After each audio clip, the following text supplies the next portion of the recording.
Hello, everybody. And the Penguins played a game on Sunday night, and they won. It was great.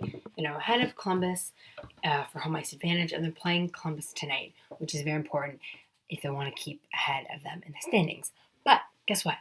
I am not going to talk about the game. Oh, what's that you said? Not talk about it? No, not talk about it. If you want to hear about it, you can go to some other blogs, other videos. I'm sure they've talked about it. No, I'm not talking about it because I'm livid at the NHL and I have to talk about my feelings regarding the Olympic participation, or else I'm going to go crazy.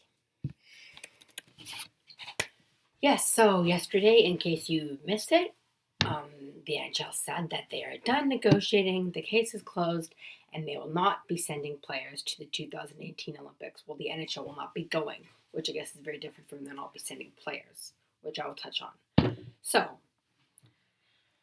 all the tweets came out after this. Marc-Andre Vlasic tweeted a logo of the Pyeongchang Olympics logo, which I thought was hilarious. The NHLPA is livid and said that they have patriotic people, and that despite the fact that the International Ice Hockey Federation has said that they will pay for insurance after the IOC said it won't, the NHL still says, no. We want you players, we want you to extend the CBA, and then you can go. Why would the players extend the CBA that doesn't favor them to go to the Olympics? The Olympics are a right that they go to, and the CBA is just a bargaining tactic by the owners to keep the players' power to a minimum, the owners' power to a maximum. First of all, the NHL was mad because the IOC wasn't going to pay for their insurance. And why should they? They don't pay for any other league's insurance, as far as I know. Why would the NHL get special treatment? What's more is that the International Ice Hockey Federation said that they could have paid for their players. Hockey Canada said they would have paid for Canada. USA said they would have paid for Russia. Russia would have paid for Russia. And the NHL says, no, that's not good enough. We don't like taking time out of our season. It's already a condensed schedule as it is. Yet you're going to condense the schedule to have a stupid, meaningless exhibition tournament in September when the players should be resting, especially after they've just come off a long playoffs, and if they won the Stanley Cup, they already have a shortened season. They already are going into training camp. It makes a lot more sense to have Olympics in the middle of the year every 4 years than to have a stupid, meaningless tournament with hideous jerseys with a stupid team, two stupid teams in September, than to have the Olympics, which is a best on the best when everyone in the world is watching you. 10 million people in Canada watched the gold medal game in 2010. I think actually 15. That's about half the country at that time. And the numbers were pretty close in Russia, despite the fact that it was at 7 a.m. at Eastern. You're telling me that people don't get out for the Olympics? People are not going to watch if it's not like that. It's the best on best. Actually, you know what? I will still watch. I'll not watch NHL. What's hilarious about this is that the NBC has the rights to the NHL in the States, and they also are doing the Olympic broadcasting. They're doing it in prime time next year. So the NHL games are not going to be seen because they're going to be doing Olympic coverage. So no one in the States is going to watch NHL. I'm not going to watch NHL when I can be watching the Olympics or Team Canada, even if they have Deutschland Cup roster on the ice. I mean, it certainly is not the Olympics that I want, and it's stupid because why would you have an international best and best tournament when you're not sending your best players? If I wanted to watch the Deutschland Cup, I would, but I don't. I don't want to watch the World Juniors again because I have the World Juniors in December. But it's just, the NHL, I thought Bruce Arthur of the Toronto Star said it perfectly. It's run by small-minded people, and this is why the NHL is last by far in the States, because the NHL hates fun. They don't market their stars. They hate fun things like the spinorama in the All-Star game. They hate personality. Players are suppressed. The most fun part of the stupid World Cup was the Team North America U23 team, which they're getting rid of. They hate things like that. They hate personality. If you look at the NBA, players are allowed to show themselves. They're encouraged to show the personality. In the NHL, player shows personality. PK Subban, oh yeah, it's because he's traded. He's traded because he's a distraction. He's too vocal. You see someone like Sidney Crosby, and I love Crosby. He's my favorite player. He's boring. He can be funny actually, but most of the time he is quite boring. He is bland, and that's what Canadian players are. They are not allowed to be themselves. That's why people hate the Europeans, because they're vibrant, they're full of color, and some players have come out like Ovechkin. and said he's going anyway, no matter what, which I think is hilarious. Ted Leonsis has said, "Yep, you can go." I think owners should let their players go. Eric Carlson said that this is stupid, and he doesn't. And they got person who obviously made the decision doesn't know what they're doing. Great, he should go, except his owner will never let him. You know what? He should go anyway. The Russians will all go no matter what. You best believe Russia wants their players there. You best believe the Americans are going to go. The Europeans are going to want to go. Henrik Lundqvist has tweeted about it. The players are livid. They all really want to go to the Olympics. You think Tom Kuhnackel doesn't want to go to the Olympics? He scored the winning goal for Germany to get his team into the Olympics, and now the NHL is telling him, no, you can't go? I mean, who do they think they are? Seriously. Gary Bettman and his little minions have got to stop living in the Stone Ages and get with the past, okay? He is just an awful commissioner. Every single lockout has been under his watch. Every 4 years we have the discussion about the Olympics, and it was in the CBA, and the owner says, no, you have to negotiate it outside the CBA. So the player said, okay, fine, it shouldn't be an issue.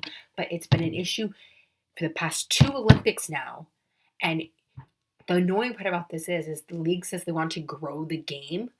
What better way to grow the game than to send your players to South Korea, in a country where hockey is not common? You know how much that would get new fans? People of South Korea would love to see hockey with the best of the best. Do you think they're going to go watch hockey with Jim Bob and Jim Bo from, whatever? Canadians will probably watch. Americans might watch, but you're not growing the game. That's not progress. That's a step backwards. You sent your players to Nagano 1998, and that helped grow the game. That helped Japan. It's the NHL's fault that they didn't capitalize on that. It's the NHL's fault that they didn't go to China and market their league the way that the NBA did. It's totally their own fault that they can't market their own product and that they can't grow the game. But when you're given a golden opportunity on a golden platter like this to grow the game, and you say no, I mean, how are you ever supposed to grow your game? This is why you're the last of the big four by far. And the NHL thinks they can just waltz into 2022 in China? No, Renee Fissel said it best. It's not like a restaurant. You can't go to the ones you want to most. You can't just say, no, we're not going to this Olympics, we're going to this Olympics. That's not the way it works. You think that like figure skating is like, for example, Tessa and Scott Virtue are saying, no, we're going to sit out Pyeongchang. We're going to come back for 2022. No, they either go to both or they don't go to either. You can't just pick and choose what the Olympics you want to go to. Who does the NHL think they are?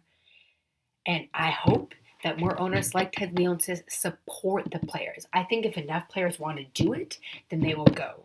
You best believe the Russians are going. And I really hope that Canadians, for once, as a Canadian, I really hope that they are not nice. I hope that Crosby gets up and says a big F you to Garrett Bettman. I'm going.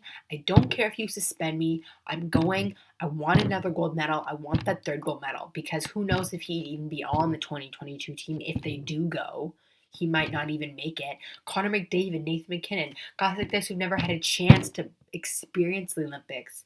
They deserve to be there. They deserve to have that chance to mingle with the best athletes in the world, watch the best games, the best of the best. Yes, it takes time out of your schedule, but so does the All-Star game. So does the World Cup. The NHL's best creative ideas are 3-on-3, which is already getting boring, goal equipment and goalie pants, which has done nothing, and 3-on-3 All-Star game, which is stupid. Like, the NHL is so far behind. They are so small-minded. If Crosby can get out and say, I'm going, that will speak volumes, because it'll be domino effect. As soon as one star player goes, even if Ovechkin manages to go and he gets fined, he doesn't care, because he wants to win. He wants to win a gold medal. As long as one player starts doing that, I think it's going to be ripple effect. Heck, if I was an owner, I would send my players that were on entry-level deals or GM down to the AHL so they could play for the Olympics. I would ask as a player, because it's completely ridiculous that this right is being taken away from them, and fans are not going to get to experience the best of the best, which is the whole point of the Olympics. If I wanted to watch Swiss players or European players, I'd watch the Deutschland Cup or the Spengler Cup. There's a reason I don't. And I don't, as much as I love junior hockey, there's already a tournament for that. It's called the World Juniors. I don't need to see it again. It's, what this says to me? we're heading for yet another lockout. The fact that the owners wanted the players to agree to a 2-year extension to send the lockout to 2022, there's the CBA and the Olympics are just totally irrelevant. They're not even related. The fact that the owners said that you have to extend the CBA and the players said no, but they still wanted to go to the Olympics and they're willing to negotiate in other ways. If that's the hill that the owners will die on, quote unquote, get ready for another lockout, folks. Fasten your seatbelts, buckle up, because 2020, or 2019 actually, when both the NHL and the NLPA can opt out of the contract, yeah, we have another lockout. I don't know what it's going to take for Gary Bettman to resign, but someone has to step up. Someone has to step up. Crosby or Lemieux or some sort of owner, like that's not one of his minions, it's not Jeremy Jacobs, has to step up and say, I'm not playing till you resign, or I'm going, I don't care if you fine me, because honestly, I don't know about other hockey fans, but I can't take 4 more years of this. I honestly can't. I can't take another lockout in 2020. Okay, I've been alive for 2 of the lockouts. I was too young to kind of notice the first one, but I remember when it happened, and it was awful. But the second one, it just about killed me. I can't take another one. It's so stupid. It's so stupid. Not to mention all the other things the NHL doesn't do well, like properly doing something about concussions or fighting. It's a complete joke. Honestly, I could run the league better than the NHL. This to me signals another lockout, and you better get ready. But I don't know if I can handle it. I honestly can't. Like, I've never been more close to quitting hockey than the NHL than I have been this year. I can't do it because, it's like a drug. It keeps drawing me back in. But I've been so frustrated with it this year, more than ever before. And if there's another lockout, and if the players don't go, if no players go at all to the Olympics, this might be the last straw, man. Because honestly, I don't know how much more of this I can take. And as someone who wants to be a sports broadcaster for a living, that's going to be tough, because I don't know if I can honestly support this product anymore, because management is piss poor. It's gross incompetence by greedy, power hungry owners who have no idea what they're doing, who don't care about the players or the fans, just care about themselves, don't properly market their stars. I'm just so frustrated. I want to say I'm so done. I know that's not true, because I know I'm going to watch playoffs and I'll probably watch next season, but I don't know. I'm close, man. I'm really close. Anyways, those are my thoughts. As you can tell, I'm not very happy. And I don't think anyone is, except for the owners. But yeah, Crosby, I'm calling on you. Please do something. I know that you're a nice guy, but stop being Mr. Nice Guy and give a big fuck you to the league, please. Because I hate Garrett Bettman. I hate his little minions. Garrett Bettman, Bill Daly. It's just awful, awful commissioners. That's all I have for this video. Please like it if you like. Subscribe if you really like it. Share with all your friends. Tell everyone. Sorry I went on such a long rant, but I had to get it out because I'm just livid with this decision.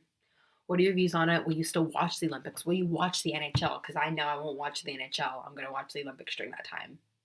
So, if I don't watch hockey, I'll watch other sports. But I really want to watch hockey. It's my favorite part about the Olympics, so it's really unfortunate. All right, let me know. We'll see you later. Oh, Penguins are playing tonight, by the way. Should be a good game.